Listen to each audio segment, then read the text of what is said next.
Tenemos que empezar con los reinos para llegar hasta el reino protista. ¿Ya? A ver, nosotros hemos tocado un tema que tal vez en los exámenes antes no se han considerado, pero de todas maneras lo trabajamos. ¿Cierto? Listo. Entonces, la parte de virología. Vamos ahora a revisar el primer reino, el reino de las arqueobacterias. Es un reino cortito, así que hay que hablar aspectos básicos que nosotros tenemos que saber respecto a las arqueobacterias.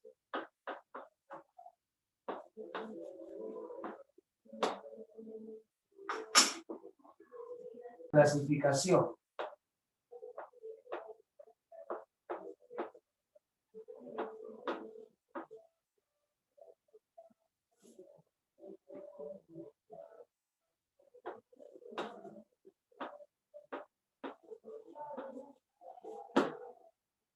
A ver, jóvenes, cuando nosotros hablamos de la clasificación, recuerden lo siguiente, dentro de lo que es clasificación, han visto, bueno, hay 5 criterios para poder clasificar a las eubacterias. Recuerden que este reino de las eubacterias está agrupando a las bacterias propiamente dichas y también está agrupando a las cianobacterias. ¿Sí o no? Este es el que quizás ustedes han estado revisando, ¿no? Las eubacterias. Entonces, en cuanto a clasificación, hay 5 criterios. Por ejemplo, podemos hablar por la fuente de carbono. ¿Sí? Una clasificación de las bacterias puede ser por la fuente de carbono. ¿Sí? Uno de los criterios. Y el carbono puede venir de 2 fuentes. El carbono puede venir de una fuente inorgánica como el CO2. Y si en este caso el carbono que obtiene es a partir de una fuente inorgánica, entonces, muchachos, nosotros lo conocemos a ese tipo de bacterias, la conocemos con el nombre de autótrofas. Claro, cuando las bacterias tienen una fuente de carbono inorgánica, a ella se le va a llamar autótrofa. En cambio, si la fuente de carbono es orgánica, ahí cambia la cosa. Porque si la fuente de carbono es orgánica, entonces, muchachos, la bacteria es de tipo heterótrofa. ¿No? Por ejemplo, las bacterias que causan enfermedades, las patógenas, dependen de una fuente de carbono orgánica.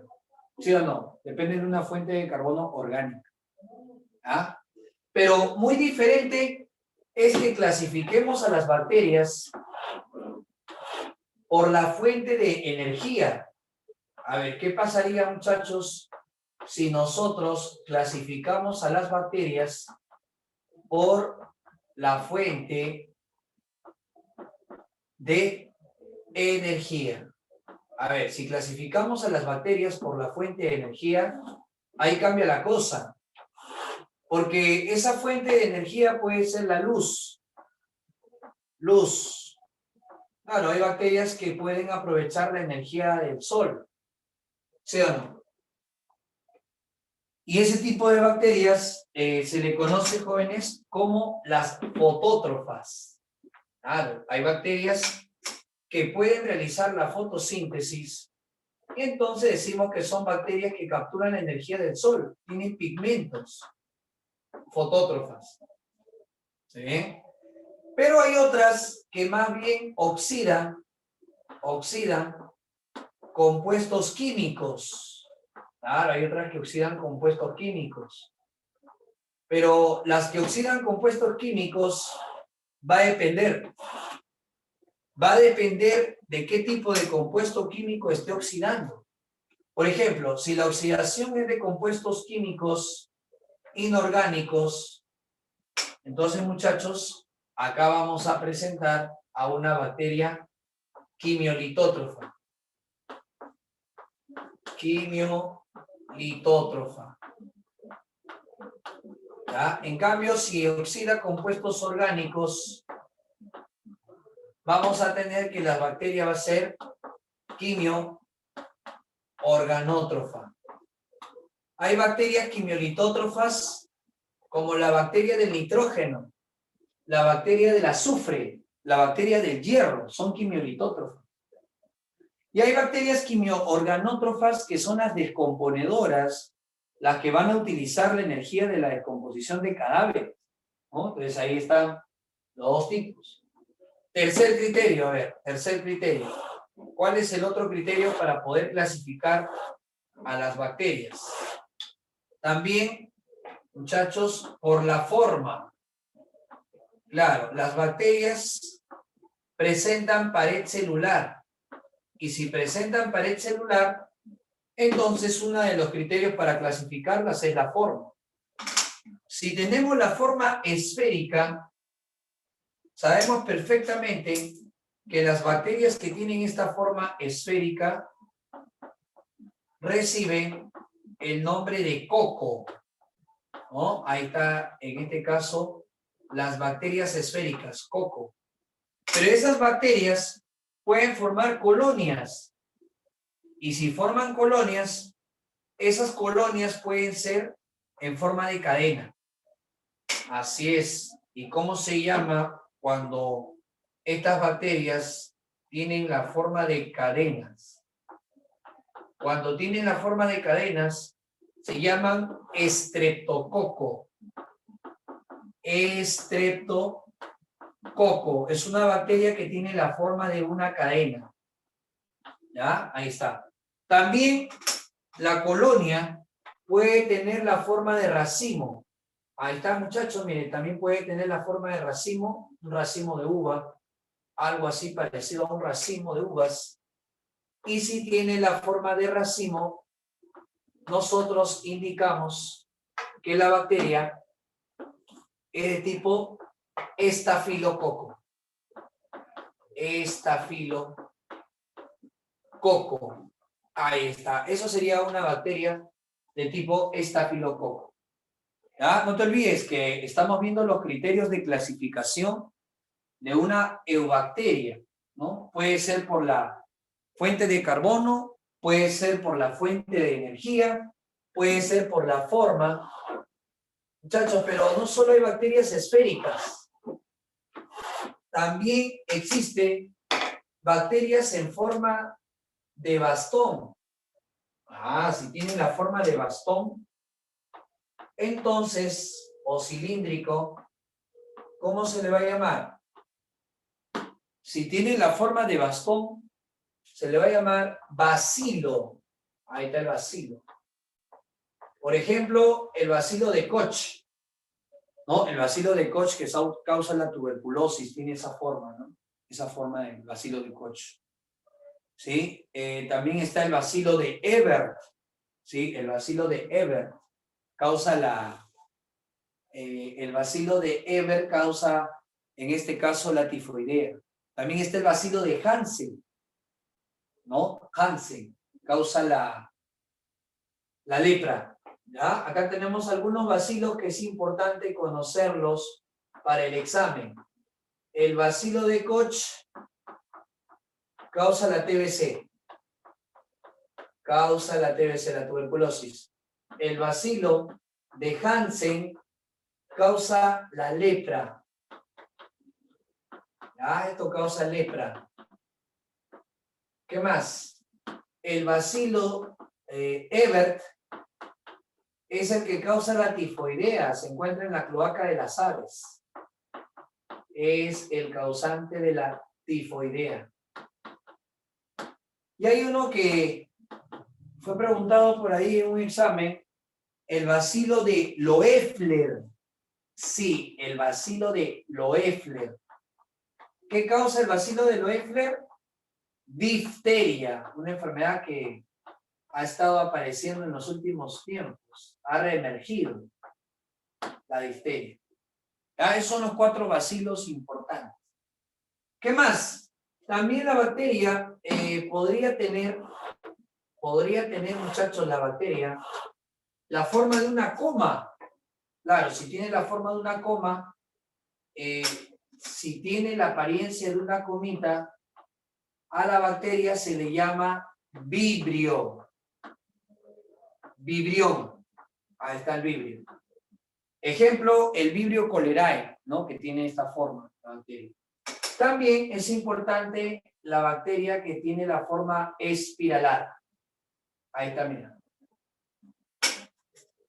Esta apariencia en forma espiral, justamente el nombre que recibe tiene que ver con ello, las espiroquetas. La bacteria de la sífilis tiene esta forma, muchachos. Esa bacteria que se transmite vía sexual tiene esta forma, tiene esta apariencia, ¿no? Espiroquetas, espíritus. ¿Ya? ¿Cuántos criterios estamos viendo ahí? 3. ¿Ya? El cuarto criterio es el que ustedes han revisado. Han revisado ustedes el cuarto criterio, que viene a ser por la disposición de los flagelos. No todas las bacterias presentan flagelos. No todas las bacterias presentan flagelos. Y ustedes saben, ustedes han revisado que si una bacteria no tiene flagelo, se le conoce como átrica. Es una bacteria átrica que no presenta flagelo. ¿Sí? Si es que por ahí presenta un flagelo, al menos presenta un flagelo, entonces indicamos que esta bacteria se llama o se le conoce como monótrica. Monótrica, una bacteria monótrica es aquella que presenta un solo flagelo. También podría ser una bacteria, muchachos, que presenta un grupo de flagelos. Ahí está, un flagelo, otro flagelo, otro flagelo.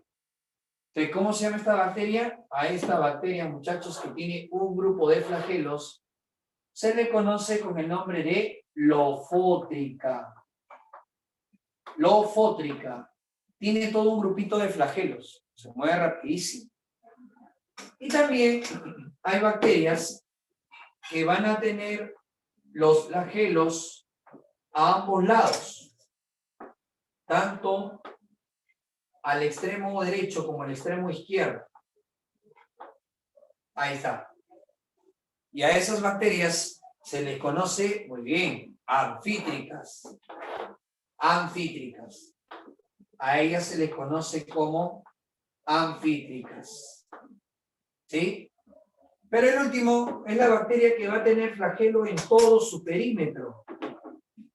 En todo su perímetro, muchachos. Esta bacteria la conocemos con el nombre de perítrica. Ahí está, la que va a presentar flagelos en toda la superficie. ¿Sí? Esa bacteria que tiene flagelos en toda la superficie se conoce como una bacteria perítrica. Ahí está, chicos, perítrica. Listo. Y el quinto criterio, ¿cuál es el quinto criterio de clasificación? Muchachos, el quinto criterio va a ser por la pared. Esto se revisó cuando se hizo célula procariota. ¿Te acuerdas? Por la pared. ¿Cómo se clasifican las bacterias por la pared? Bueno, nosotros vimos que hay bacterias que van a tener su pared, que el cual se van a teñir de azul o violeta. ¿Y cómo se llaman estas bacterias que se tiñen de azul o violeta? Si tú recuerdas, a estas bacterias se les conoce como gram positivas. Así es, así es, así es. Muy bien, claro, una bacteria gram positiva es aquella que se tiñe de color violeta o azul. En cambio, el otro tipo de bacteria vendría a ser la que se colorea, la que se tiñe de un color rojo. Ahí está, rojito. Ahí está. Ella sería una bacteria gram negativa. Esa era una primera diferencia entre una gram positiva y una gram negativa. ¿Cierto? ¿Cuál es otra diferencia? Otra diferencia entre estas dos bacterias era el grosor, o es el grosor, de la pared. Sí, la bacteria que tiene más gruesa su pared, definitivamente, ¿quién es? ¿Quién es la bacteria que tiene más gruesa su pared? La que tiene más gruesa su pared es la gram positiva. La gram positiva tiene una pared gruesa. ¿Sí o no? Esta pared celular en las gram positivas es gruesa. En cambio, en las gram negativas, la pared es delgada. Profe, ¿podríamos decir que la gram negativa tiene menos péptidoglucano? Claro que sí. Podríamos decir que ella tiene menos péptidoglucano. Eso es correcto. Así, muchachos, que esta pared celular tiene poca mureína, tiene poco péptidoglucano. Otra diferencia es que ella, debajo de la pared, presenta una membrana lipoproteica. ¿Sí o no? Claro, acá está, miren. Esta membrana es la única que contiene o que tiene la gram positiva. No tiene otra membrana, solo presenta una sola membrana celular. Las gram positivas solo presentan una membrana debajo de su pared. En cambio, las negativas tienen también una membrana. Pero ¿qué pasa con ellas? A ver, ¿qué pasa con estas gram negativas? ¿Solamente tienen una membrana? No. Tienen, aparte de esta membrana que está debajo de su pared, ¿qué cosa presenta? ¿Ah? Tienen una membrana externa. ¿Sí o no? Claro, tienen una membrana externa. Acá me dicen vibrión es la eubacteria en forma de coma. Prión es el virus. No, prión es la proteína. Prión es la proteína infecciosa. Lo que pueden confundir es vibrión, lo pueden confundir con virión. Claro, y uno lo puede confundir con prión. Ahí sí, ¿no? Puede confundir tres términos. Vibrión es la bacteria con forma de coma. El virión es el virus cristalizado, sin el huésped. Y prión es una proteína infecciosa para los animales. Así es, ¿no? Tres términos que se parecen. Bien, jóvenes, a ver, ¿quiénes presentan dos membranas? Dos membranas van a presentar las gram negativas. Siempre las gram negativas van a presentar dos membranas. ¿Está bien? Ahí está bien. Las positivas solamente tienen una. Estamos viendo las diferencias entre una gram positiva y una gram negativa. Uno es el grosor de la pared, otro es el número de membranas, otro es el color que tiñen. Pero hay otra diferencia más. ¿Cuál? Lo que presentan en la superficie. ¿Sí o no? ¿Qué cosa presenta en la superficie una gram positiva? Una gram positiva va a presentar una molécula que la identifica, así es. Y estas moléculas que están en la superficie, ¿se acuerdan, muchachos, que la gram positiva se le conoce como ácido teicoico. Ácido teicoico. Y también presenta ácido lipoteicoico. Lipoteicoico. Ahí está. Una gran positiva presenta ácido teicoico y ácido lipoteicoico. Una negativa no tiene. No tiene. Acá me dice, profe, ¿estos ayudan a adherir la pared con la membrana? Sí. Estos de acá son los antígenos que pueden utilizar precisamente la bacteria para infectar a un huésped. ¿No? Esta bacteria puede utilizar a estos ácidos teicoicos y lipoteicoicos. Vienen a ser sus antígenos, ¿ya? Así es, con esto, básicamente la pared y la membrana se hacen uno solo, ¿no? Uno solo. En cambio, las gram negativas no tienen ácido teicoico. ¿Qué cosa presentan las negativas? Tienen unas moléculas. Ahí está, tienen unas moléculas. ¿Y cómo se llaman estas moléculas? Estas moléculas se llaman lipoproteínas. ¿Ya? Y también se le conoce como lipopolisacárido. ¿Ya? Ojo a lipoproteína y también puede estar formando a los lipopolisacáridos. Ahí está. Esto vendría a ser un lipopolisacárido.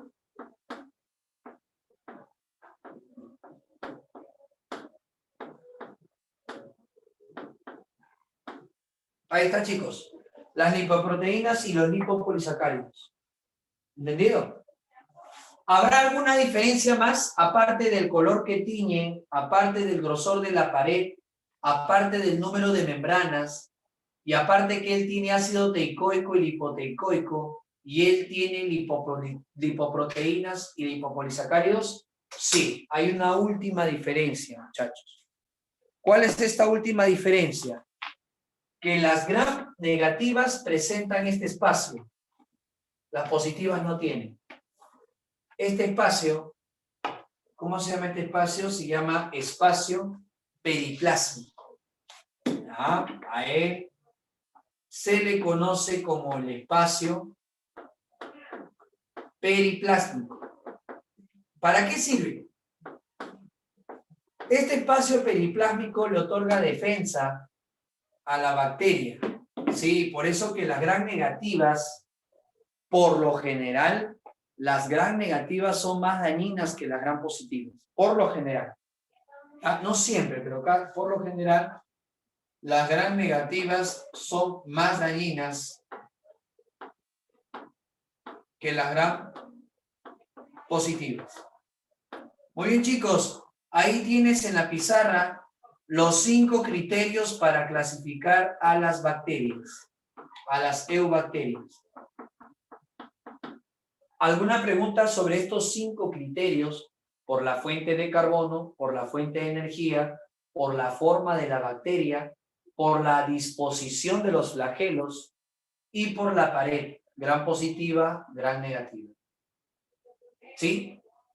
A ver qué me dicen por acá. Me dicen, pero si las gram positivas tienen una pared más grande, con más antígenos,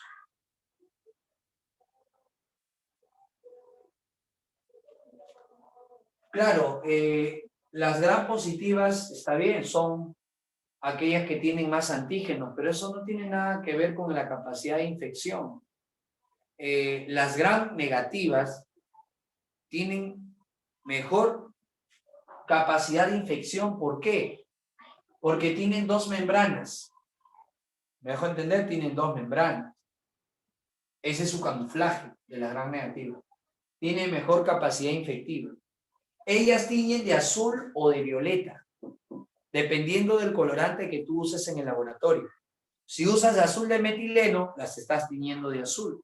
Si usas cristal violeta, obviamente le vas a tener de moradito. ¿Sí? El colorante Gram es el azul o violeta. ¿Está bien? Así es. Bien, chicos, a ver, vamos con lo que sigue. Vamos.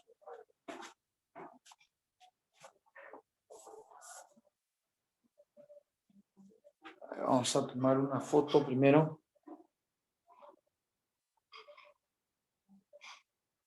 Ya está.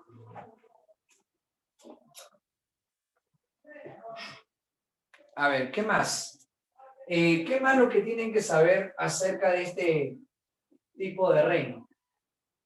A ver, chicos, algo también importante que me imagino que recuerdas un poquito de lo que se revisó. Es importante también, vamos por acá.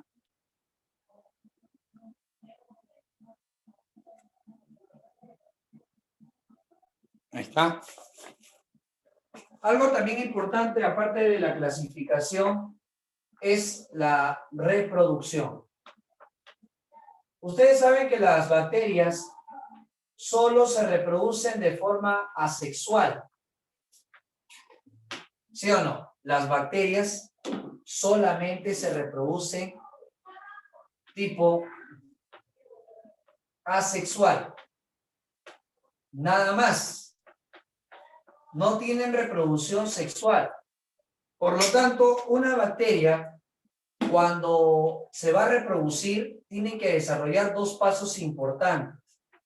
¿Cuáles son esos dos pasos importantes? Incrementar su tamaño, incrementar su volumen. ¿Cómo hace eso? Eso lo hace a través de la síntesis de proteínas. O sea, sintetizando proteínas, ella va a incrementar su tamaño. Ahí está, chicos, incrementa su tamaño. Y luego que ha incrementado su tamaño, va a tener que duplicar su único ADN. Sí, porque ella solo presenta un ADN. Su único ADN que está en el mesosoma de tabique, ese único ADN lo va a tener que duplicar. Ahí está, muchachos, mira, lo va a tener que duplicar. Y cuando duplica ese material genético, ese mesosoma de tabique forma un septo y ese septo termina por partir a la bacteria en dos. Así es. ¿Cómo se llama este tipo de reproducción asexual que tienen las bacterias? ¿Cómo se le conoce, muchachos, a este tipo de reproducción asexual que tienen las bacterias? ¿Se acuerdan? ¿Cómo se llama este tipo de reproducción? Así es, se llama bipartición. Excelente, muchachos. Para que una bacteria realice la bipartición, para que pueda realizar la bipartición, primero tiene que duplicar. Acá tiene que hacer una replicación del ADN. Sí, tiene que hacer una replicación de su ADN. Y luego su mesosoma de tabique tiene que generar el rompimiento. Y cuando se genera el rompimiento tenemos dos bacterias genéticamente iguales. Pero uno se pregunta, profe, si las bacterias son iguales, ¿por qué existen tantos antibióticos para las bacterias? Es que las bacterias tienen una estrategia. Si estas bacterias son iguales, las bacterias tienen una estrategia para poder hacer recombinación. Así es, hay tres formas de que la bacteria pueda conseguir variabilidad. Entonces yo pongo por acá formas de conseguir variabilidad. Las bacterias no hacen reproducción sexual, pero tienen que, de alguna forma, combinar su material genético. Por eso coloco formas de conseguir, ¿qué cosa? ¿Qué cosa? La variabilidad. A ver, ¿cómo conseguiría una bacteria variabilidad? ¿Cuál sería una de las formas para que una bacteria pueda conseguir variabilidad? ¿Recuerdan? La conjugación, excelente. La conjugación consiste en que una bacteria le transfiera un pequeño segmento de su ADN principal. ¿Cómo se llama ese segmento que esta bacteria va a transferir? Hay un segmento. Así es, hay un segmento que una bacteria transfiere a otra. ¿Cómo se llama, muchachos, este tipo de proceso en la cual una transfiere a la otra? Esto de acá se llama conjugación, ¿no? Como lo acaban de mencionar. ¿Y qué está transfiriendo? ¿Qué cosa es lo que transfiere? El plásmido. Muy bien, muchachos. Esto que está transfiriendo es el plásmido. ¿Y qué estructura está utilizando para transferir el plásmido? Está usando el pili sexual. ¿Sí? Así es, el pili sexual. Eso es, ¿no? Tengan cuidado porque en un examen de la CEPRE agraria, a esto lo consideraron la reproducción parasexual. Sí. Bueno, es un término que ellos están dándole, pero por si acaso te lo comento. No vaya a ser que tú veas en las alternativas reproducción parasexual y no sepas a qué se están refiriendo. ¿Ya? La agraria ya en una oportunidad en su examen CEPRE consideró a esto una reproducción de tipo parasexual. ¿Ya? ¿Por qué? Porque hay combinación del material genético. Él tiene un tipo de ADN, él tiene otro tipo de ADN y se van a mezclar. ¿Ya? Eso se conoce como reproducción parasexual. Otra forma, ¿cuál sería? Aparte de la conjugación, ¿cuál sería otra forma, muchachos, de que la bacteria pueda traducción o transducción? Cuidado, ¿eh? ¿Cuál sería la otra forma? A través de la transducción. ¿Y cómo es la transducción? La transducción es un proceso en la cual la bacteria, acá va a estar la bacteria, va a recombinar su material genético a partir de la infección de un virus. O sea, un virus infectó a una bacteria y luego combina su material genético con el de otra bacteria. Por eso esto se conoce como transducción. La transducción se da a través de un fago. ¿Qué es un fago? Un virus que ataca a la bacteria. Así que la transducción es la forma que la bacteria tiene para conseguir variabilidad por medio de un fago, o también conocido como bacteriófago. Esa es la transducción. Segunda forma que la bacteria tiene para recombinar su ADN. Tercera forma. ¿Cuál es la tercera forma, profe, que tiene una bacteria de poder intercambiar o modificar su ADN? Transformación. Transformación. ¿En qué consiste, muchachos, la transformación? A ver, mira.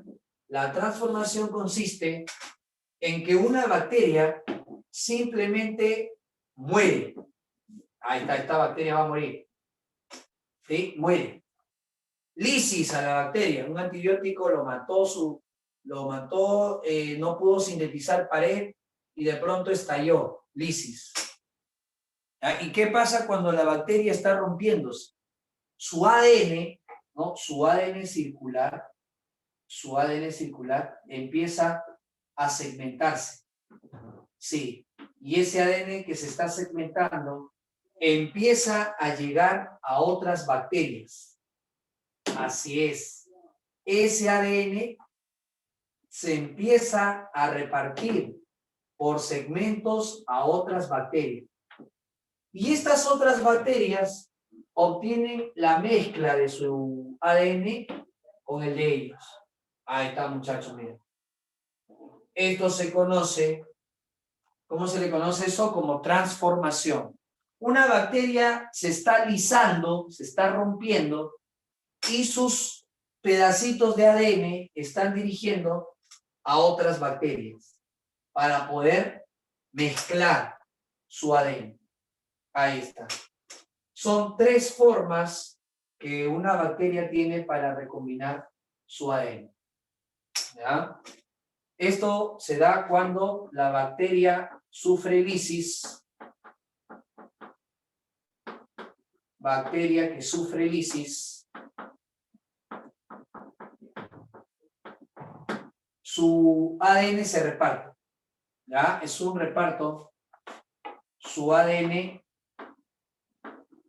se segmenta y reparte. Ya está. Ahí está, chicos. Y por último, a ver, ¿qué más tienen que saber de las eubacterias? Bueno, también, no solamente la reproducción y también la forma de conseguir variabilidad, sino que a veces las bacterias no tienen las condiciones favorables. ¿Y qué sucede cuando no hay las condiciones favorables? Cuando no hay las condiciones favorables, las bacterias tienen formas de resistencia. ¿Sí? Formas de resistencia. A ver, muchachos, ¿cuál es la forma de resistencia que va a presentar una bacteria ante un ambiente desfavorable? ¿Qué hace una bacteria cuando no encuentra las condiciones favorables? Colocamos acá en condiciones desfavorables. En condiciones desfavorables, en condiciones desfavorables, ¿qué cosa forma? A ver, ¿qué forma una bacteria en condiciones desfavorables? En condiciones desfavorables forman esporas. Sí, endosporas. Cuidado que estés pensando que las bacterias se reproducen por esporas. No, no es eso. Sino que una bacteria, cuando no encuentra las condiciones favorables, puede ser la falta de luz, la falta de materia orgánica, la falta de agua. En ese momento la bacteria hace lo que un oso, hiberna. ¿Y qué pasa cuando hiberna? Cuando hiberna una bacteria, así podemos llamarlo, entre comillas, ¿no? Hiberna, la bacteria forma una cubierta que se llama endospora. Y en la endospora gasta lo mínimo de energía. O sea, la endospora resiste las altas temperaturas. ¿Sí? También resiste las altas temperaturas. ¿Y de qué vive, profe, acá? Del metabolismo basal. Cuando está como endospora, su metabolismo es lo básico para gastar energía. ¿Y qué reserva tiene guardadito? ¿Te acuerdas qué guardan ellas para mantenerse con vida? ¿Qué hacen? Usa sus inclusiones de glucógeno. Usa sus inclusiones de glucógeno. Entonces, cuando una bacteria forma esporas, no es para reproducirse. Una bacteria forma esporas para poder resistir esa condición del medio desfavorable. Resiste bajo pH, o sea, resiste el pH ácido, resiste las altas temperaturas, tiene un metabolismo basal. ¿Eso qué quiere decir? Gasta lo mínimo de energía para mantenerse con vida la célula. Y usa sus inclusiones de glucógeno, su reserva. Eso es lo que pasa cuando forman esporas. ¿Ya? Y por último, las bacterias especiales. A ver, chicos, ¿cuáles son las bacterias especiales? Bacterias especiales. Bacterias especiales que te puede venir en tu examen. ¿Cuáles son estas bacterias especiales que te pueden venir en el examen? 1. Micoplasma. ¿Por qué es especial el micoplasma? A ver, ¿quién me dice? ¿Por qué esta bacteria es especial? ¿Ah? ¿Qué especial tienen los micoplasmas? ¿Han escuchado acerca de los micoplasmas? No tiene pared, es la más pequeña. Muy bien. Es la más pequeña y no tiene pared. Así es. Tuvo pared, pero lo perdió. ¿Cuánto mide, profe? 0,1 micra.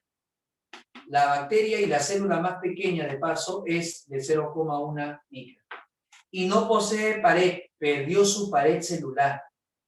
No posee pared celular. Por eso que es una bacteria especial. Otra bacteria especial es la rickettsia.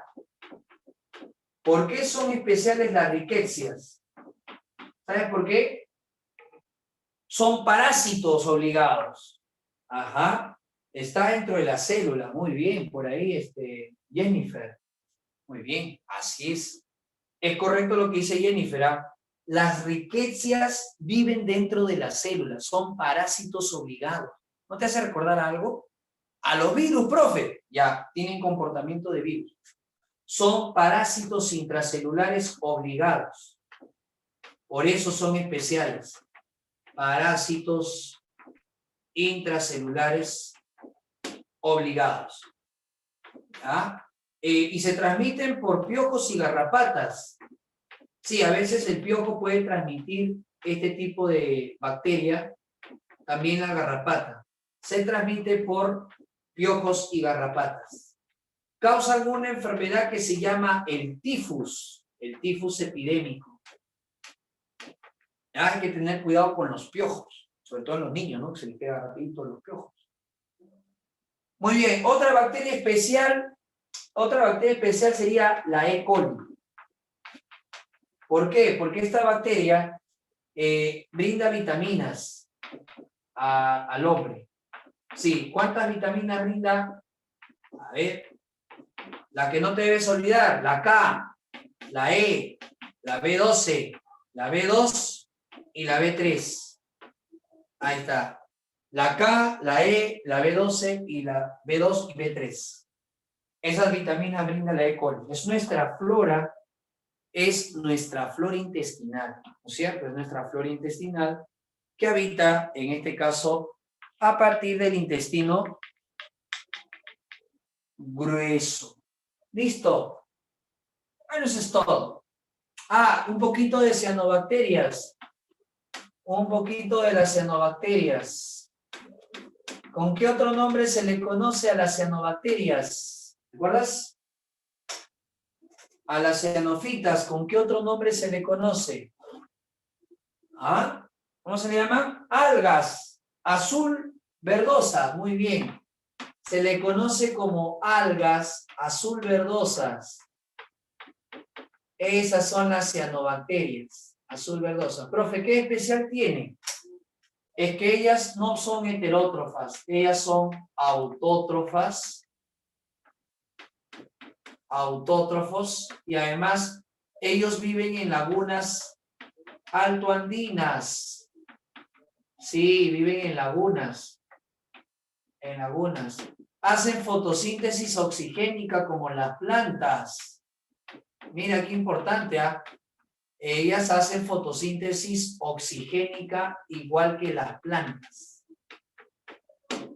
¿Sí? Las cianofitas o algas azul verdosas, ellas hacen fotosíntesis oxigénica, viven en las lagunas, son tipo autótrofas, ¿no es cierto?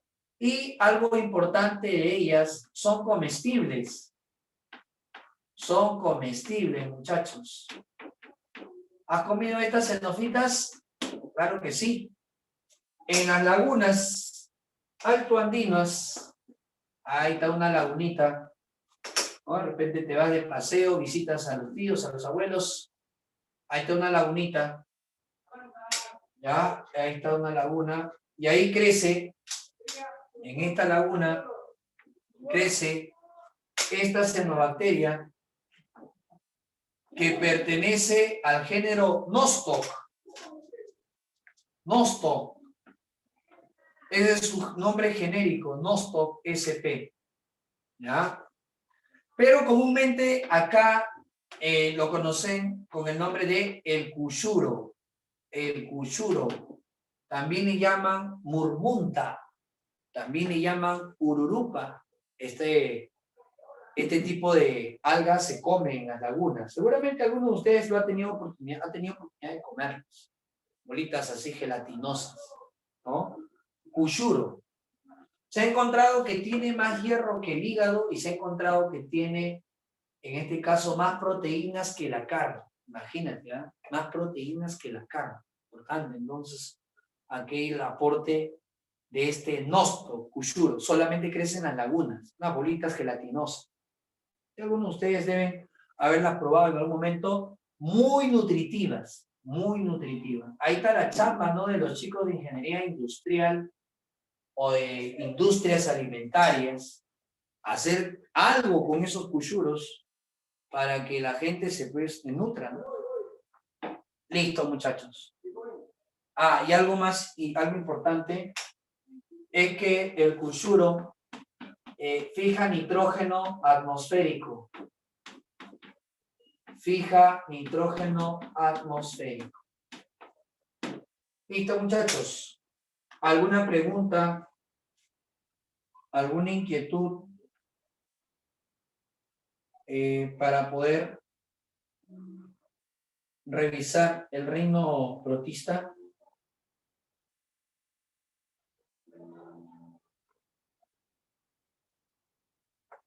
A ver, ¿qué me dice acá? Profe, ¿la micoplasma cómo evita la lisis? Buena pregunta. Claro, su gustito de cuyuro, ¿no? Ya, a ver, ¿cómo el micoplasma evita la lisis si no tiene pared? Buena pregunta. El micoplasma, al ser pequeño, ¿no? Al ser pequeño, entonces tiene una gran ventaja. ¿Por qué? Él tenía pared, pero lo perdió, ¿no? Él tenía pared, pero lo perdió.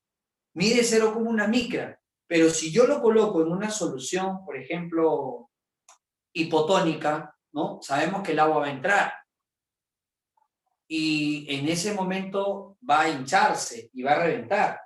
Entonces, ¿cómo el micoplasma evita la lisis? Muy sencillo, él tiene en su membrana precisamente un canal para expectorar todo el soluto y para regular la concentración y así no estalla. Es como una especie de vacuola contráctil, pero es una proteína de la membrana, no es una vacuola contráctil. Algo parecido a lo que tienen los protozoarios, ¿ya? Así es como controla, en este caso, muchachos, este tipo de organismo llamado micoplasma. No revienta porque su membrana expulsa a través de los poros, expulsa el exceso de solutos. Y al expulsar el exceso de solutos, entonces evita que se hinche. Claro, porque de lo contrario, se hincharía y reventaría, ¿no? Así es. ¿Qué más me dicen por acá? Acá me dicen, profe, ¿la bipartición es lo mismo que la fisión binaria? No, la bipartición es un término que se aplica para los organismos que tienen pared. Como ella tiene pared, es correcto llamarlo bipartición. En cambio, vamos a ver que las euglenas también hacen algo parecido. Se rompen en dos, pero en ellas no hay pared. Entonces, en ellas se llama fisión binaria. Simplemente, si el organismo tiene pared, bipartición. Y si tiene solo membrana, fisión binaria. Nada más. ¿Ya? ¿Qué más me dicen? ¿Fimbria es pili? Así es, Diego. El otro nombre que recibe la fimbria es el de pili. Hay pilis chiquitos para la adhesión y hay pilis grandes para la conjugación. ¿Ya? Eso es. Hay los dos. Hay de los dos. ¿Está claro? Sí.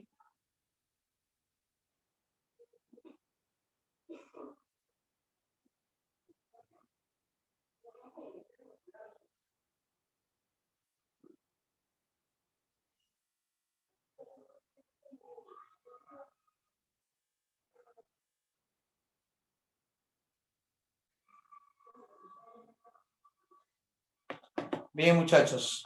A ver, vamos entonces con el reino protista. Ahí vamos por acá.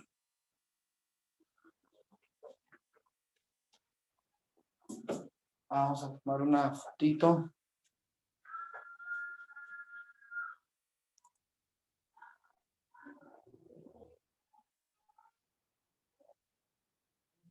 Ya está.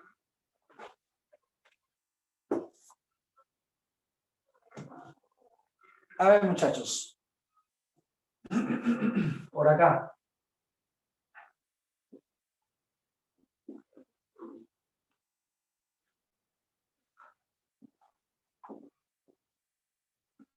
A ver, primero tenemos que saber por qué se le puso ese nombre de protista, ¿no?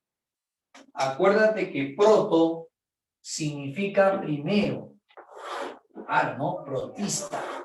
Entonces hubo un personaje, yo te expliqué cómo fue la cronología de la taxonomía y te dije que Haeckel había agrupado a todos los organismos microscópicos en el reino protista.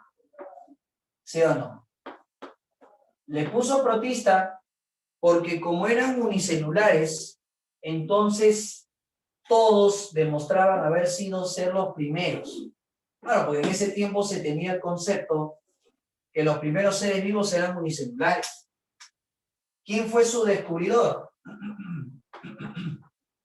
Su descubridor del reino protista, su descubridor va a ser Ernest Haeckel.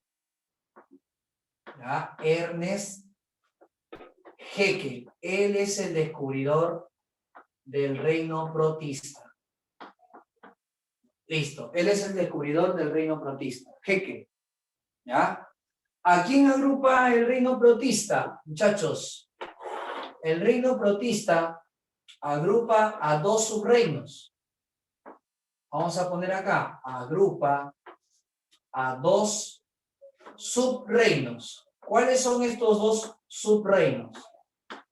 Uno es el llamado subreino protozoa, así es, uno es el subreino protozoa, y el otro es el subreino algae. El subreino protozoa o protozoa, él es un subreino, y el otro es el subreino algae, o sea, de las algas. Vamos a poner acá el subreino algae, de las alguitas. ¿Ya? Nosotros vamos a empezar hablando de los protozoos. Vamos a hablar un poquito de los protozoos. ¿Sí? Hay que hablar de los protozoos. A ver, ponemos por acá.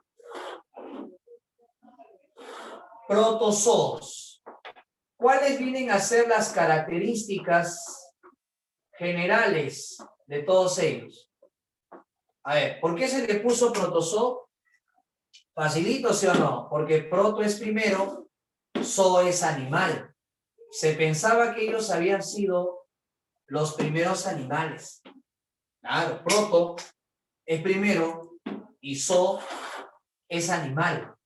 Se pensaba que los protozoarios han sido precisamente los primeros animales. Así es.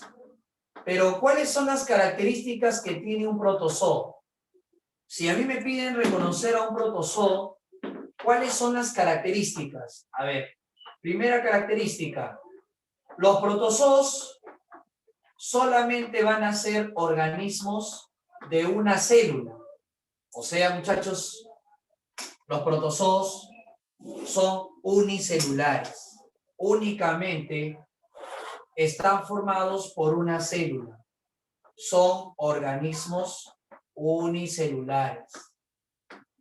Segundo, ellos presentan núcleo verdadero. Así que todos ellos, todos los protozoarios tienen que ser procariontes, no, eucariontes. ¿Ah? Eucariontes, con núcleo verdadero.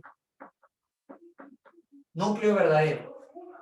Tienen núcleo verdadero. ¿Qué más? Ellos tienen nutrición heterótrofa, igual que nosotros. O sea, profe, ningún protozoo hace fotosíntesis. No. Ellos, en este caso, son heterótrofos. Pero acá hay un nombrecito especial que espero que tú lo recuerdes. Es un heterótrofo, pero es holozoico. A ver, muchachos, ¿qué significa holozoico? ¿Qué significa que sea holozoico? Porque hay otros heterótrofos que no son holozoicos, se llaman saprobióticos. ¿Qué significa holozoico? Holozoico. Porque mira, yo tengo acá, en este caso, un hongo. Ahí está, tengo un hongo. Y acá tengo una ameba. ¿Ya? ¿Cuál es la diferencia? Los dos son heterótrofos. Claro, pues, ¿no? Él come, él fagocita, él come. Él es un heterótrofo holozoico. ¿Por qué, profe? Porque él come, ingiere partículas de alimento. ¿Él acaso ingiere partículas de alimento? No. Él, si encuentra alimento, prefiere sacar las enzimas y afuera digerirlo. En cambio, él no. Él lo digiere al interior. ¿Te das cuenta? Esto se llama saprobiótico. Y en cambio, cuando come, holozoico. ¿Ya? Tengan cuidado con eso. Listo. Son eucariontes unicelulares, heterótrofos, holozoicos. ¿Qué más, profe? También ellos son de hábitats. A ver. Habitan lugares acuáticos. Habitan lugares acuáticos, aguas dulces, aguas saladas. ¿Qué más? No tienen pared celular. Un protozoo no posee pared celular. Ausencia de la pared celular. ¿Ya? No tiene pared. ¿Qué más? Tiene en vez de la pared lo que sirve para el reconocimiento celular. O sea, presentan glucocálix. Posee glucocálix. Glucocálix. ¿Qué más? Su reproducción sexual asexual. Presentan una reproducción de tipo sexual y también asexual. Listo. Y poseen dos etapas. Dos etapas. Así como los virus, claro, tienen dos etapas. ¿Cuáles son estas dos etapas que tienen los protozoarios? Hay una etapa, muchachos, en la cual el protozoario no tiene capacidad de causar ningún daño, pero es la forma en la cual uno se contamina. ¿Cómo se llama esta fase inactiva del protozoario? ¿Alguien sabe cómo se llama la fase inactiva del protozoo? Sí, parece una espora de la bacteria, parece una espora, pero no es, parece una espora, pero no es. ¿Cómo se llama? Esta es la fase inactiva del protozoo. ¿Cómo se llama la fase inactiva del protozoario? ¿Conocen o no? Se llama quiste. Así es, quiste. La fase inactiva del protozoario se conoce con el nombre de quiste. El quiste es el cual uno se contamina. Por ejemplo, si yo voy a la chacra y de repente saco lechuguitas, ¿no? Y me hago mi ensaladita y de repente no recuerdo que esas lechugas fueron regadas con aguas del desagüe. Entonces, ¿qué va a pasar? Que en esa lechuga podría yo estar ingiriendo quistes de protozoos. Y cuando este quiste entre a mi sistema digestivo, el quiste sale de su letargo, sale de su inactividad. ¿Y qué cosa forma cuando sale de su letargo? La fase activa. ¿Cómo se llama, profe, esa fase activa? Esa fase activa se llama trofozoito. La fase activa se le conoce como el trofozoito. ¿Ya? ¿Cuántas fases entonces encontramos? Encontramos 2 fases. La fase inactiva como quiste y la fase activa como trofozoito. La fase inactiva es la fase en la cual nosotros nos contaminamos.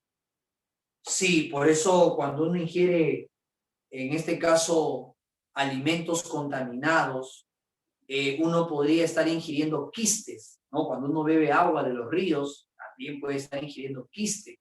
Cuando está nadando en la playa y abre la boca, también puede estar ingiriendo quistes. Los quistes es la fase con la cual nosotros nos contaminamos. Ya dentro de nuestro cuerpo se activa en trofozoito. ¿Está bien? Ahí están las características. O sea, no te olvides, son unicelulares, eucariontes, heterótrofos holozoicos, ingieren partículas, ambientes acuáticos, son de ambientes acuáticos, aguas dulces, aguas saladas, no tienen pared celular, tienen glucocálix, su reproducción puede ser sexual asexual, y tienen estas 2 fases, inactiva y activa. ¿Ya? Vamos con la clasificación. A ver, para poder clasificar a los protozoos, ¿qué ha sido necesario para poder clasificarlos, muchachos? ¿Qué criterios se ha utilizado para poder clasificar a los protozoarios? ¿Ah? ¿Qué criterios? El criterio que se ha utilizado para poder clasificar a los protozoos es por su órgano de locomoción. O sea, ¿cuál es el órgano que le permite desplazarse? Debido al órgano de locomoción, nosotros podemos clasificar a los protozoarios. Sí, en 4 filum, por su órgano de locomoción, los clasificamos en lo siguiente. Primer filum, a ver, el filum sarcodino. A ver, chicos, ¿qué saben de los sarcodinos? ¿Qué cosas saben, muchachos, acerca de los sarcodinos? ¿Qué protozoos pertenecen al filum sarcodino? ¿Cuáles son los protozoarios que van a pertenecer a este filum llamado sarcodino? ¿Ah? ¿Qué protozoarios pertenecen a los sarcodinos? Claro, acá pertenecen las amebas, muy bien, así es. El órgano de locomoción, muchachos, es pseudópodos. Claro, el órgano de locomoción vienen a ser los pseudópodos, o llamados también falsos pies. Ahí está. ¿Alguien se acuerda qué parte de la célula formaban los pseudópodos? A ver, ustedes que ya pasaron citología, ¿qué estructura de la célula formaba pseudópodos? ¿Se acuerdan o no? Hay una estructura de la célula que es la encargada de formar a estos pseudópodos. ¿Cuál era? El citoesqueleto, ¿no? Pero exactamente qué parte del citoesqueleto era la actina.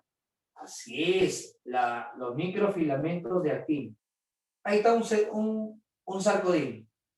Esto sería un sarcodino. ¿Ya? Aproximadamente ahí tenemos un sarcodino. ¿Ya? La actina, los microfilamentos de actina son los que están permitiendo formar estos pseudópodos. Entonces, yo coloco por acá. Este pseudópodo,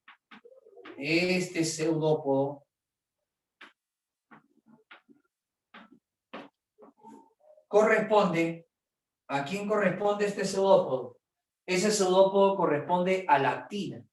Pero él hace ingestión, por lo tanto, si hace ingestión, él forma una vacuola para tener el alimento, ¿sí o no? Y esa vacuola que tiene para poder guardar su alimento, nosotros lo conocemos como la vacuola. ¿Qué vacuola es? La vacuola digestiva. Así es, muchachos. Esta es la vacuola digestiva. La vacuola digestiva, ¿qué hace en la ameba? La vacuola digestiva almacena el alimento que ella va a digerir. Eso es lo que hace la vacuola digestiva. Eso es lo que hace la vacuola digestiva. Así es la digestiva. Pero ¿quién digiere al interior? Al interior, el que va a digerir es esta organela que tiene sus enzimas hidrolíticas y que actúan en pH ácido, ¿no? ¿Quién es esa organela? ¿Quién iba a ser la organela encargada de realizar la digestión, muchachos? Claro, es o son los lisosomas.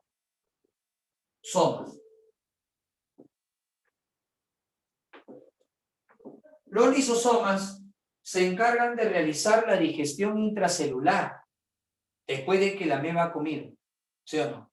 Profe, ¿cómo se le llama a las amebas que están en el océano? Se le llama zooplancton. Ese es el zooplancton. ¿Y qué está comiendo? Fitoplancton. Está comiendo fitoplancton. ¿Ya? Mira, tiene dos vacuolas. Una es la vacuola digestiva, pero la otra vacuola es la que le permite expulsar el exceso de agua. Esta vacuola le permite botar el exceso de agua. Con eso no hace lisis, contráctil. Muy bien, muchachos. Así es. Excelente, Nicole. Esto de acá se conoce como la vacuola contráctil. Muy bien, esto se conoce como la vacuola contráctil. Listo. Ahora, muchachos, analizando sus partes de una ameba, tiene pseudópodos hechos por actina. Tiene su lisosoma para realizar la digestión intracelular. Tiene su vacuola digestiva, que es la que almacena su alimento. Y tiene su vacuola contráctil, que es la que va a expulsar, ¿no? Ella va a expulsar, ¿qué cosa expulsa? Agüita. Expulsa agua. Así es. Pero también acá encontramos que el citoplasma tiene dos variantes. Esta variante que está externa está más fría. Y cuando el citoplasma se enfría, ¿cómo se pone? Semisólido. ¿Te acuerdas? ¿Cómo se llama esta parte del citoplasma que se pone sólido? A eso se le llama citogel. ¿Y cómo se llama el otro que se pone más líquido? Citosol. Ah, ya. Este ectoplasma, vamos a poner por acá que el ectoplasma, ¿en qué fase se encuentra el ectoplasma? Se encuentra en la fase citogel. En cambio, el endoplasma, ¿en qué fase se encuentra el endoplasma? Se encuentra en la fase citosol. Citosol. Ah, no te olvides eso. A ver, acá me dice, profe, la ameba tiene pseudópodos de actina, pero forma microfilamentos de actina. No, lo que pasa es lo siguiente. Todo el citoesqueleto está permitiendo, en este caso, la proyección de estos falsos pies. Pero la actina es la encargada de darle la forma al pseudópodo. Porque la actina, como es contráctil, tú vas a ver esta ameba cómo se empieza a proyectar y a mover. O sea, la actina, como es contráctil, permite que el pseudópodo se estire, avance, se estire, avance, ¿no? Eso es lo que hace la actina, como tiene capacidad de contraer. En realidad, la actina está acá como parte de los microfilamentos. O sea, estos son los microfilamentos. No te vayas a confundir. ¿Está bien? O sea, los microfilamentos del citoesqueleto son los que forman el pseudópodo. Los microfilamentos de actina son los que están formando el citoesqueleto. Ya está. Ahora, ¿qué especies conocemos de los sarcodinos? A ver, ¿alguna especie que te venga en particular? ¿Alguna especie? Vamos a poner acá que algunos sarcodinos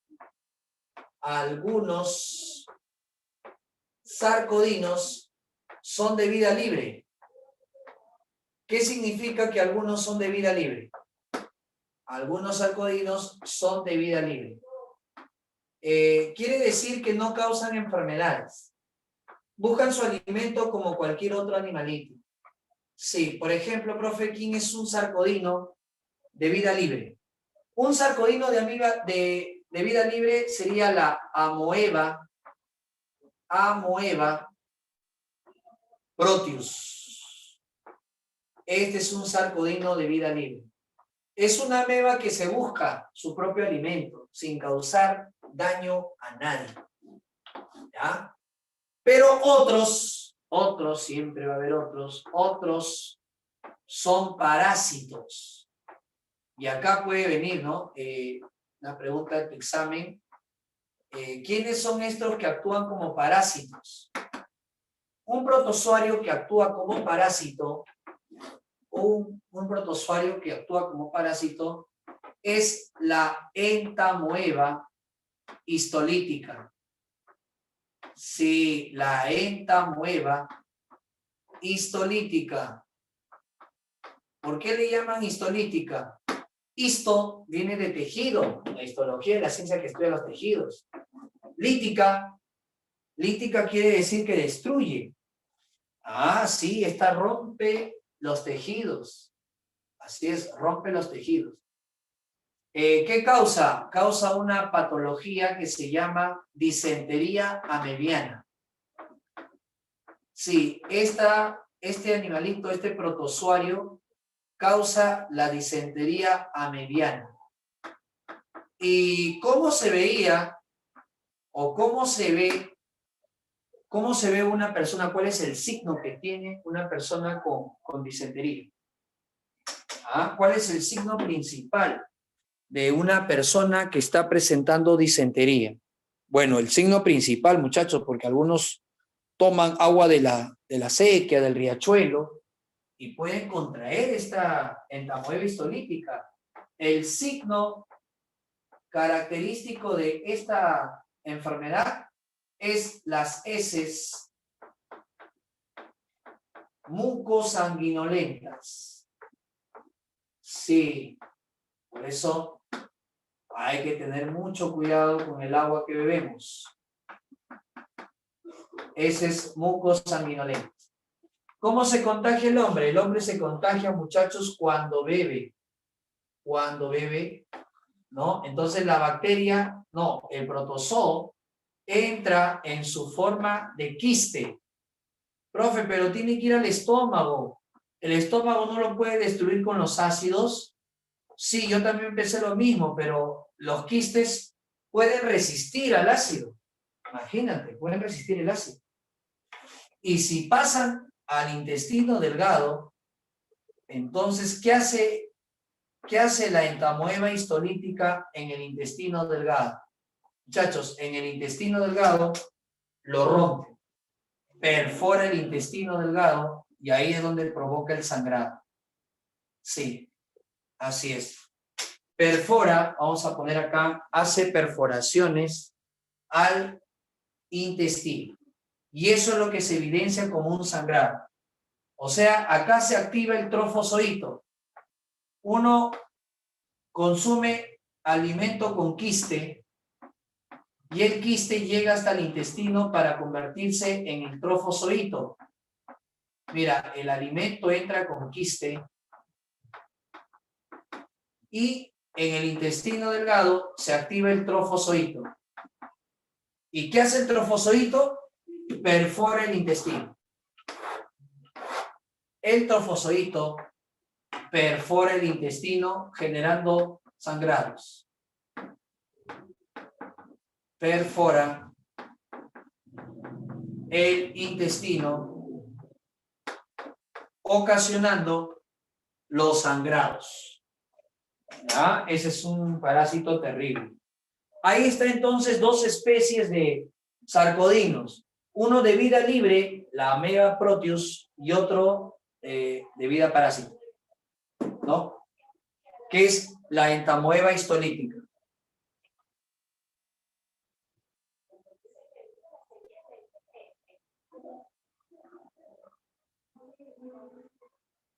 ¿Claro?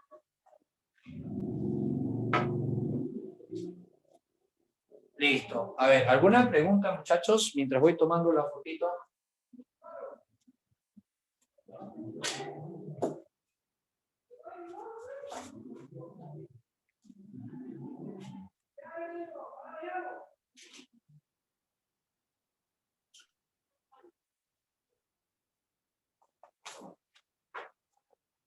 A ver, vamos por acá.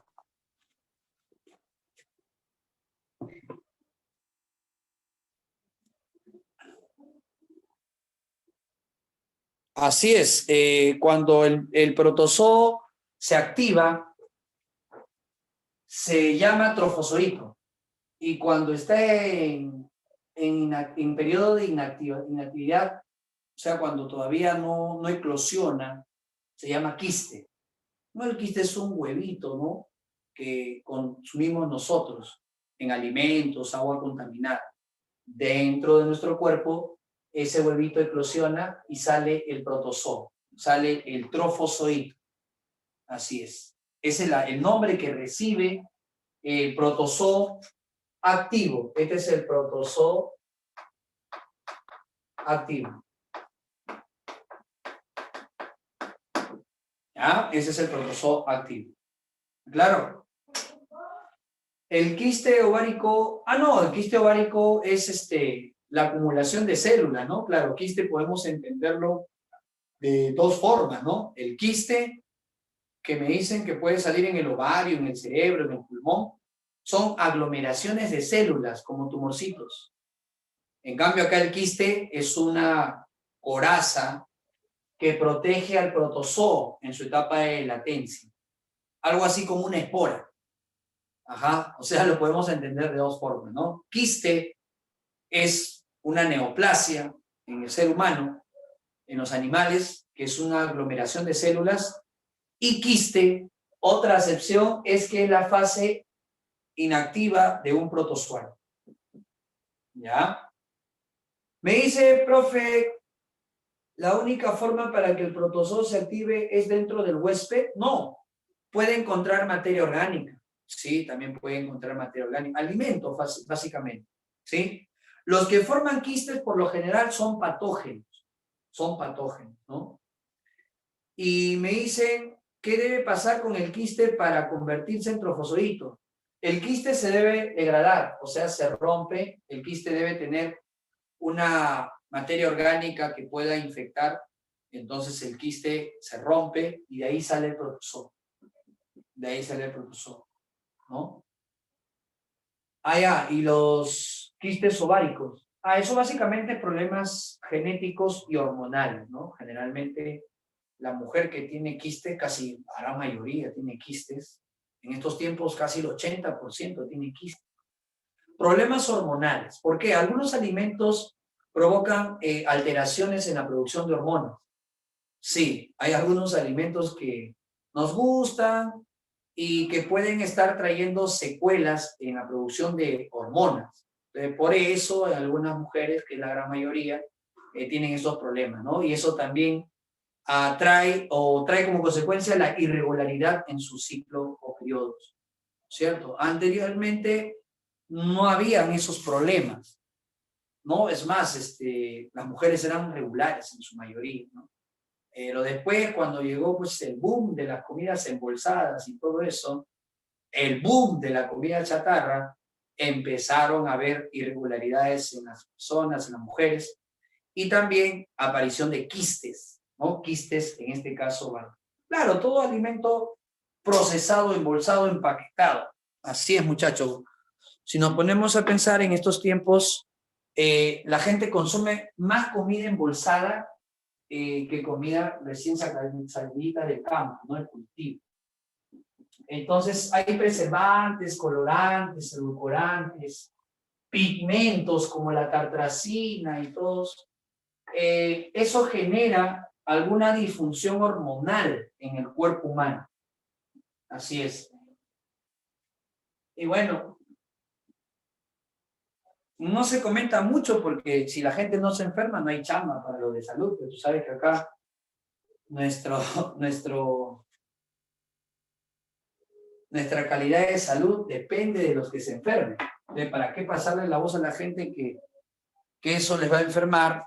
No habría chamba. Claro, imagínate los doctores de ahí mosqueándose ahí en los hospitales. Claro, no es la idea, ¿sí? Entonces, que se enfermen un poquito, de paso nos visitan de vez en cuando. Esa es la idea. Esa es la idea. Bien, a ver, ciliados.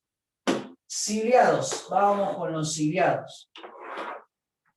En el caso de los ciliados,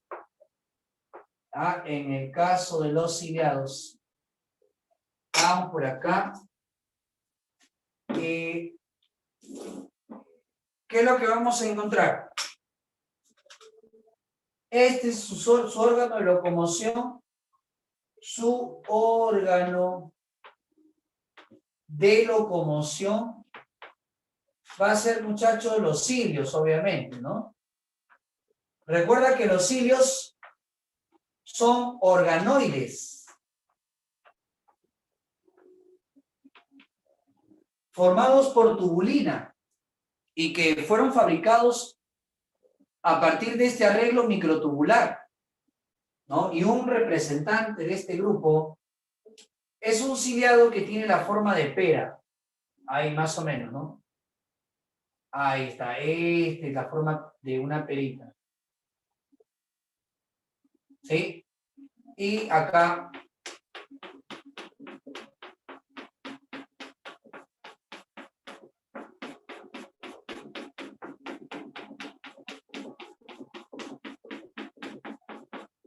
estarían presentes los cilios. Ahí está. ¿Quién es este organismo? Se llama paramecio. Este paramecio, muchacho, tiene una boquita para poder ingerir alimento. Sí, esta es la boquita, la entrada. Ahí está. ¿Cómo se llama esa abertura? Esa abertura o boquita se conoce como citostoma. El citostoma es la boquita por donde va a entrar el alimento. ¿Ya? Es la boca, podemos decir, boca o abertura. ¿Sí? Pero luego tiene un conducto. Ese conducto, ahí está, muchachos, mira, ese conducto se le conoce como la citofaringe. Ahí está, ese conducto se conoce con el nombre de la citofaringe. Por ahí va a seguir el alimento, pero ¿hacia dónde entra, muchachos? Entra a una bolsita a la cual se le llama vacuola digestiva. Esto sería la llamada vacuola digestiva, igual que las amebas, vacuola digestiva. ¿Y qué organela está esperando por acá con sus enzimas hidrolíticas? Acá están esperando los lisosomas. Los lisosomas están esperando hacer la digestión intracelular.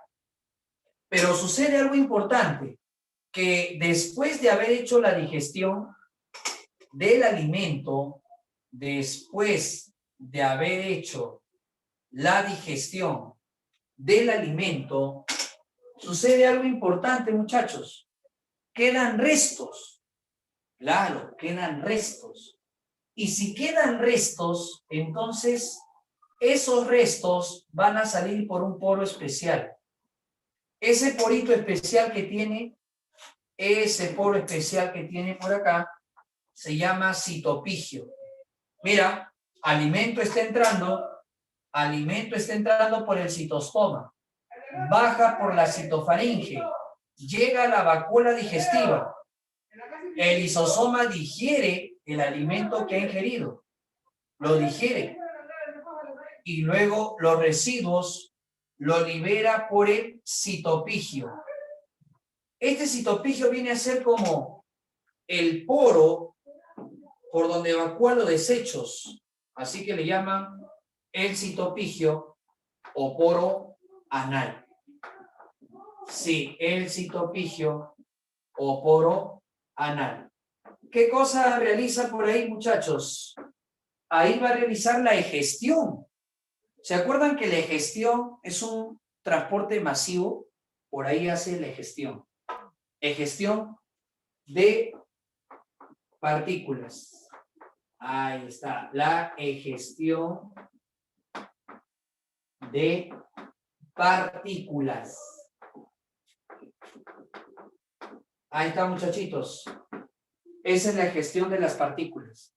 ¿Entendido? Listo. Profe, ¿tiene vacuola contráctil? Claro, porque si no, reventaría como un globo. Acá vamos a encontrar que tiene su vacuola pulsátil o llamada también contráctil.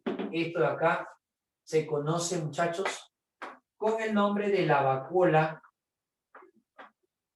contráctil o llamada también pulsátil.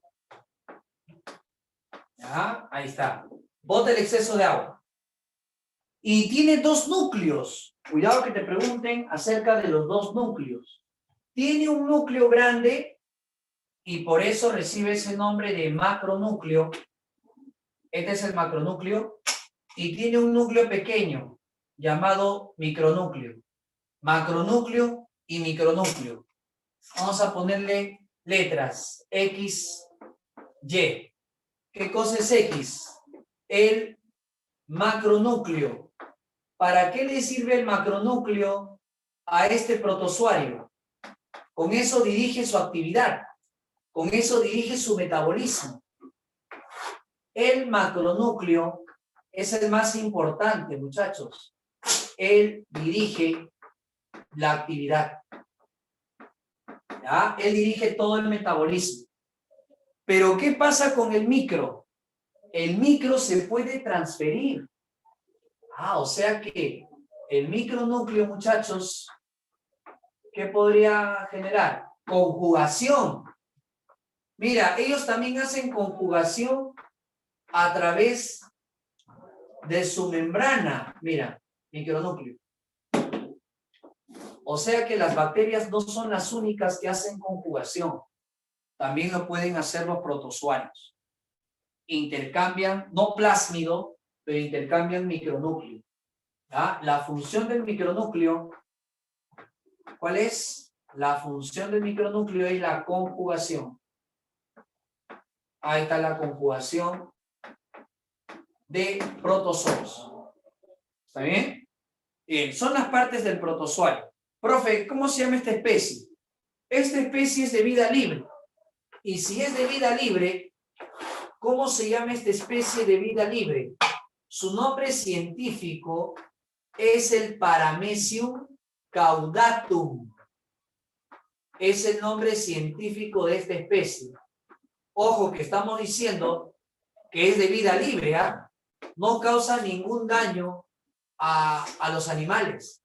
Vamos a poner, él es de vida libre. Pero hay otro que sí es parásito. Se llama Balantidium coli. Balantidium coli. Profe, ¿por qué coli? Porque vive en el colon, al igual que la bacteria. A veces un jovencito piensa porque dice coli es bacteria. No. Coli es porque vive en el colon, pero él es un protozoario, es un parásito.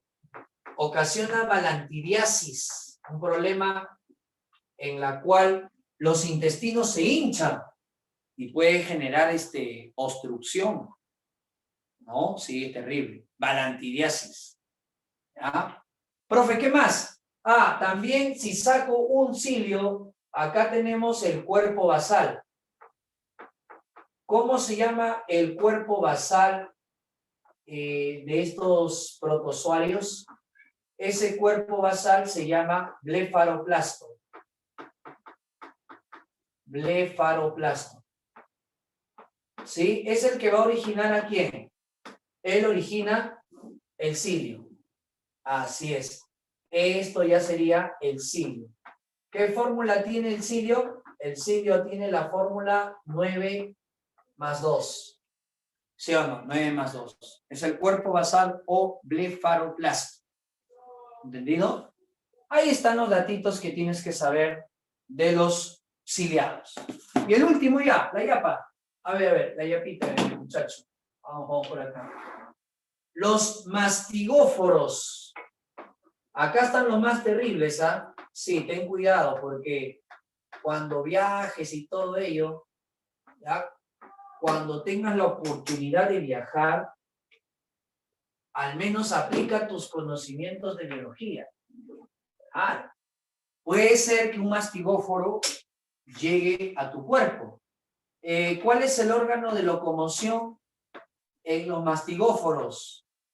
El órgano de locomoción, ¿quién va a ser? Va a ser, muchachos, los flagelos. Flagelos. Acá hay varias especies, pero Agraria te pregunta las más importantes. Por ejemplo, voy a dibujar a una de las más importantes que se encuentra bastante en el agua del caño, ¿no? Mira, el agua sin hervir. ¿Quién no ha tomado agua sin hervir? Sí, bueno, imagino. Todos creo, ¿no? No, profe, yo jamás.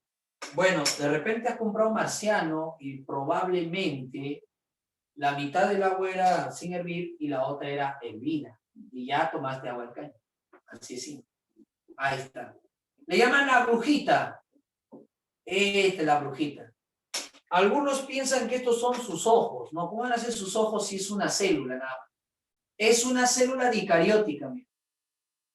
Es una célula dicariótica. Así es, muy bien, por ahí me dicen su nombre exacto. Es la Giardia lamblia. Muy bien, Noelia. Así es.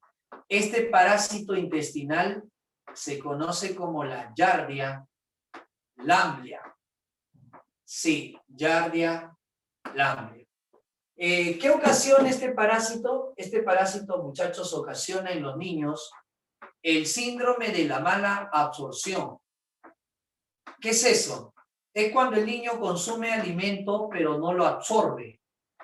Así es, y por eso sigue teniendo hambre.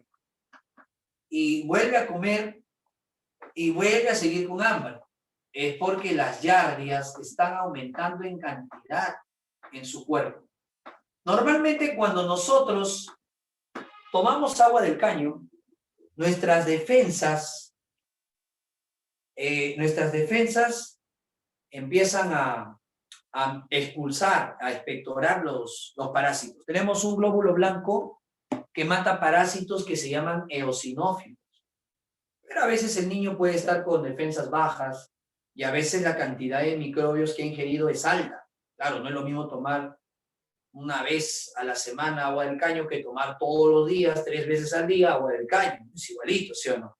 Entonces ahí puede tener una gran cantidad de giardias en su intestino y esto probablemente puede generar un caso de parasitosis. La giardia no perfora su intestino, se queda tranquilita en el intestino, aumentando su población. Aumenta su población y el niño lo expulsa en las heces. Ahí expulsa bastante. Sí. ¿Ya? La Giardia lamblia es un flagelado, es un mastigóforo, ¿sí? Que tiene 2 núcleos. Tiene 2 núcleos. Esa es la Giardia lamblia. ¿Ya? Su flagelo es 9 más 2. Y acá tiene un tabique, porque ellas hacen fisión binaria. Sí, se parten en 2. Tiene un tabique que se llama axostilo. A partir de este tabique, llamado axostilo, la giardia se parte en 2. Esto se conoce como el axostilo. Axostilo. Listo. Pero hay otro que es más terrible. Tiene el cuerpo delgadito. Así es. Y como tiene el cuerpo delgado, ¿cómo crees que se le ha puesto a este protozoo? El nombre que se le ha puesto es el cuerpo delgado, ¿sí o no? ¿Cómo se dice delgado? Tripa. ¿Y cómo se dice cuerpo? Soma. Este es el llamado, chicos, tripanosoma. Este es el tripanosoma cruzi. El tripanosoma cruzi. ¿Por qué le llaman cruzi? Porque cruza de un animal vertebrado a un invertebrado. Este flagelado causa una enfermedad terrible que se llama el mal de Chagas. No sé si has escuchado sobre el mal de Chagas. Destruye los ganglios, destruye parte de la piel, mal de Chagas. Pero es transmitido por un insecto. Así es un insecto. Es un insecto que sale en las noches a dar besito. No le importa la cuarentena ni nada. Siempre sale en las noches a dar besito. ¿Cómo se llama? Para él no hay cuarentena. ¿Cómo se llama él? Él se llama la chirimacha, más conocida como la besucona. Ahí está la chirimacha, besucona. Su nombre científico es Triatoma infestans. ¿Ya? La chirimacha, o también le llaman vinchuca, o más conocida como la besucona. ¿Por qué? Su piquete lo hace en la cara. Sí, pero lo más curioso es que cuando hace el piquete, al costado te deja las heces. O sea, pica por aquí y defeca por acá. Y no hay problema si alguien no se rasca. El problema es que cuando siente el piquete, al día siguiente se rasca. Y ahí es donde introduce las heces a la herida. Y en las heces de este artrópodo, en las heces está el tripanosoma. Están los quistes del tripanosoma. Estas heces tienen quiste. Así es. Entonces, ¿el problema es rascarse? Sí, el problema es rascarse, ¿no? Cuando uno se rasca, entonces lleva las heces de este animalito hasta el interior del cuerpo y ahí se produce la infección. ¿Ya? Y bueno, hay otro flagelado también importante, muchachos. A ver, otro flagelado importante es uno conocido como el Trypanosoma gambiense. Este sí, no te preocupes, no hay acá en América. Esto está registrado en el África. El otro es el Trypanosoma gambiense. Sí, también lo transmite un insecto. Pero, ¿qué ocasiona el Trypanosoma gambiense? Este Trypanosoma gambiense causa el mal del sueño. Mal del sueño. ¿Cómo se llama? Esto de acá, muchachos, es cuando la persona tiene mucho cansancio, mucha fatiga. Se duerme, pero ya no se despierta, ahí queda. Así que cuidado con dormirte, porque cuando esta enfermedad ataca al humano, le causa un sueño muy, muy pesado y la persona muere durmiendo. Mal del sueño. ¿Ya? Es una enfermedad endémica del África, ¿no? Endémica de África. ¿Quién es el transmisor? El transmisor es una mosca chupadora. ¿Cómo se llama la mosca chupadora? Transmitido por la mosca tsetse. Ahí está, ¿no? Se escuchaba la mosca tsetse. Ya está. Él es el transmisor. ¿Ya? Tsetse. Esa es la mosca transmisor. Y uno que también es flagelado, por eso te dije, los flagelados son los más terribles, es el que aparece en lugares tropicales. Este sí desfigura el rostro, ¿ah? Leishmania brasiliensis. Él ocasiona la leishmaniasis. Acá en el Perú también se encontró otra leishmania. Y claro, el Perú no se quería quedar atrás, lo patentó, le puso peruviana. Ahí está, leishmania peruviana. ¿Qué causa? Causa una leishmaniasis que daña la piel severamente, como una lepra, y esa enfermedad se llama UTA. Ahí está la UTA. Una enfermedad desfigurativa del rostro, ¿no? Hay personas que pierden toda la nariz y todo el oído. La UTA es una enfermedad. ¿Quién lo transmite? Esto lo transmite un mosquito. ¿Cómo se llama el mosquito que transmite la UTA? El mosquito que transmite la UTA se llama Lutzomia, o más conocido como titira. Ahí está la titira. Definitivamente los flagelados son los más terribles. Ah, chicas, me olvidaba. Hay uno que se transmite vía sexual, tengan cuidado, ¿eh? Esto afecta solo a chicas. Pero, ¿cómo llega a las señoritas? ¿Por el alimento? No. ¿Por el aire? ¿Por el agua? No. Esto llega solamente a través del acto sexual. Un flagelado llamado Trichomona vaginalis. Trichomona vaginalis. Causa inflamación de las vías urinarias, descensos verdes, incómodos para la mujer, Trichomona vaginalis. Mira cuántos flagelados hay. Giardia, Trypanosoma cruzi, Trypanosoma gambiensis, Leishmania brasiliensis, Leishmania peruviana, Trichomona vaginalis. Todos ellos son causantes de enfermedades. Bien, muchachitos. Hasta ahí, entonces, llegamos. ¿Ya? Sí. Este es macronúcleo de lo que he dibujado, y Y es micronúcleo, es del protozoario. Así es. El cuerpo basal es el que genera el centrosoma. O sea, cuando ustedes ven que se va a formar un flagelo, tiene que tener una base para que pueda mover el flagelo. Sí, porque si no el flagelo no se movería. Entonces, el cuerpo basal es el que va a darle movimiento al flagelo. Sí, él es el que le va a dar movimiento. Así es. Se le llama blefaroplasto, o sea, a este cuerpo basal se le llama blefaroplasto. En otros libros vas a ver que se llama cinetosoma. Cineto, pues, ¿no? Es el que mueve. ¿Quién hace mover al cilio? El cuerpo basal, o llamado también blefaroplasto. Este es el que hace mover. O sea, vamos a poner acá por color. Cuerpo basal, ¿está bien? Blefaroplasto, y el otro es el cilio. ¿Te das cuenta? El blefaroplasto es el que mueve al cilio o al flagelo.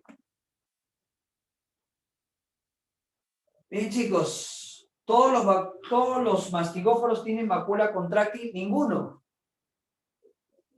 Todos ellos tienen adaptaciones a vivir dentro de los seres vivos. Así que los seres vivos hacen el coequilibrio osmótico. O sea, no tienen que preocuparse porque el que va a controlar el equilibrio osmótico va a ser su huésped. Por eso son parásitos. Ajá, no tienen. Así es, así es. No, la siguiente ya resolvemos, muchachos. No se preocupen. ¿Ya? Listo, chicos. Espero que les haya servido un poquito de taxonomía. ¿Ya?